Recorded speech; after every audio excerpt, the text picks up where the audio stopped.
بسم اللہ الرحمن الرحیم۔ السلام علیکم۔ حضور نبی کریم صلی اللہ علیہ وآلہ وسلم کی ساری زندگی بڑی مثالی اور ہر قسم کی آلائشوں سے پاک تھی، اور چونکہ آپ صلی اللہ علیہ وآلہ وسلم پر انسانی رہبری کے لیے وحی الہی کا نزول ہونا تھا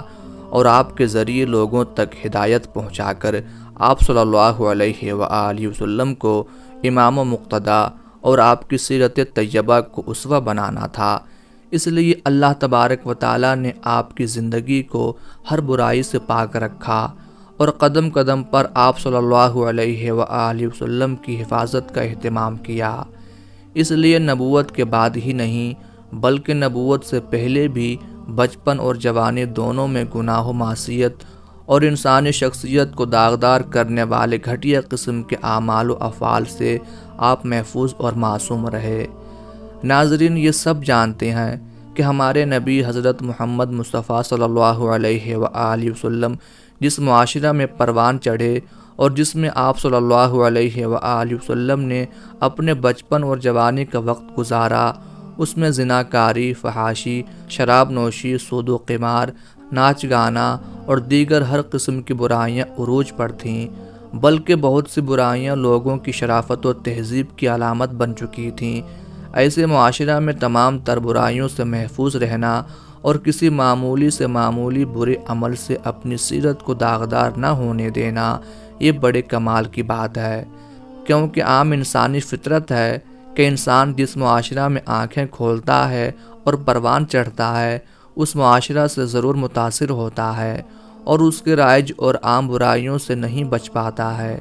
یہی وجہ ہے کہ ہر بچہ دین فطرت پر پیدا ہونے کے باوجود اپنے اطراف کے ماحول سے متاثر ہو کر بے راہ روی اور بددینی میں مبتلا ہو جاتا ہے، اور اس پر اس کا اتنا گہرا رنگ چڑھتا ہے کہ وہ پوری زندگی اسی باطل دین کی پیروی میں گزار دیتا ہے۔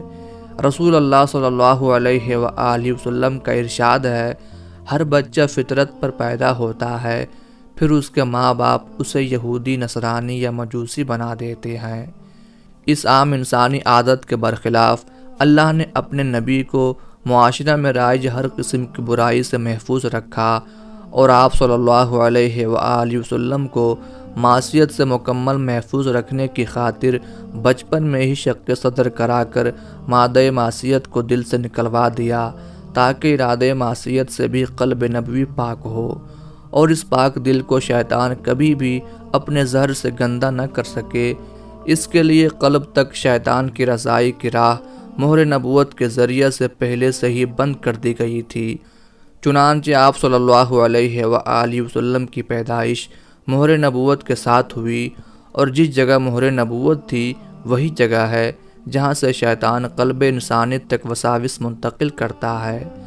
اللہ کی خصوصی نگرانی اور حفاظت کی برکت سے نبی اکرم صلی اللہ علیہ وآلہ وسلم سے نبوت سے قبل نہ بچپن میں اور نہ ہی جوانی میں کسی بھی وقت کسی بھی حال میں کوئی ایسا کام صادر نہیں ہوا جس کو بنیاد بنا کر آپ صلی اللہ علیہ وآلہ وسلم کے دشمنوں اور حاسدوں کو آپ کی شخصیت پر انگلی اٹھانے کا موقع ملے۔ نبی اکرم صلی اللہ علیہ وآلہ وسلم سے پہلے مکہ شرک و کفر اور بت پرستی کا اڈا تھا، حتیٰ کہ خانہ کعبہ میں مختلف اقوام اور قبائل کے 360 بت رکھے ہوئے تھے، لیکن آپ صلی اللہ علیہ وآلہ وسلم کی طبیعت بچپن ہی سے توحید کی خوگر تھی، اور آپ صلی اللہ علیہ وآلہ وسلم کفر و شرک اور بت پرستی سے ہمیشہ متنفر اور بیزار رہے۔ حضرت ابن عباس رضی اللہ تعالی عنہ فرماتے ہیں کہ نبی اکرم صلی اللہ علیہ وآلہ وسلم اپنے چچا زاد بھائیوں کے ساتھ اصاف نامی بت جو کہ خانہ کعبہ کے پاس تھا کی طرف گئے، پھر نظر اٹھا کر تھوڑی دیر خانہ کعبہ کو دیکھتے رہے اور واپس آ گئے۔ تو ان بھائیوں نے کہا کہ آپ کو کیا ہو گیا کہ آپ واپس ہو رہے ہیں؟ حضور نبی کریم صلی اللہ علیہ وآلہ وسلم نے فرمایا، مجھے اس بت کے پاس ٹھہرنے سے منع کیا گیا ہے۔ یہ واقعات بتاتے ہیں کہ رسول اللہ صلی اللہ علیہ وآلہ وسلم بچپن سے ہی شرک و بت پرستی سے متنفر تھے اور توحید کے خوگر تھے، اور آپ صلی اللہ علیہ وآلہ وسلم نے کبھی کسی بت کے ساتھ پرستش اور تعظیم و اکرام کا معاملہ نہیں کیا۔ نبی اکرم صلی اللہ علیہ وآلہ وسلم کو اللہ تعالیٰ نے بچپن اور جوانی میں تمام برے اعمال، جاہلیت اور بیہودہ لہو و لعب سے بھی محفوظ رکھا، اور جب کبھی بھی کسی رائج لہو و لعب اور عمل جاہلیت نے آپ صلی اللہ علیہ وآلہ وسلم کو اپنی جانب متوجہ کرنا چاہا، فوراً عنایات ربانی اور حفاظت الہی نے آپ کو اس سے محفوظ رکھنے کا انتظام کیا،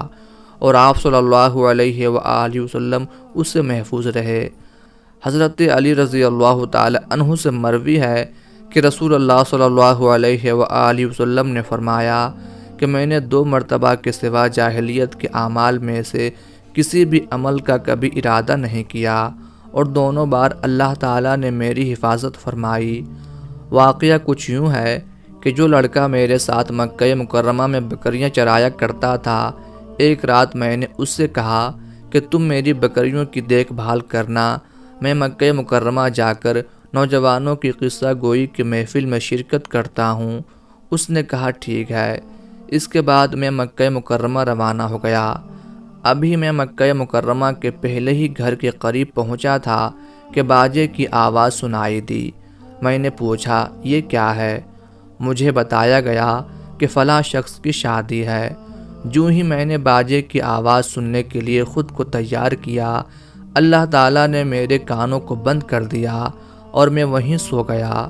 پھر سورج کی گرمی سے ہی میری آنکھ کھلی اور میں اپنے ساتھی کے پاس واپس آ گیا۔ اس نے پوچھا تو میں نے اسے پوری تفصیل بتائی کہ میں تو وہاں پوری رات سوتا رہا۔ دوسری مرتبہ پھر میں نے اپنے دوست سے وہی بات کہی اور مکہ مکرمہ پہنچ گیا۔ پھر اسی رات کی طرح کا واقعہ پیش آیا۔ اللہ کے رسول صلی اللہ علیہ وآلہ وسلم اس رات بھی سوتے رہے۔ آپ کو اللہ تعالیٰ نے اپنے فضل و کرم سے ان تمام لغویات سے محفوظ رکھا۔ آپ صلی اللہ علیہ وآلہ وسلم نے ارشاد فرمایا کہ اس کے بعد پھر کبھی اس قسم کی مجلس میں جانے کا ارادہ نہ ہوا۔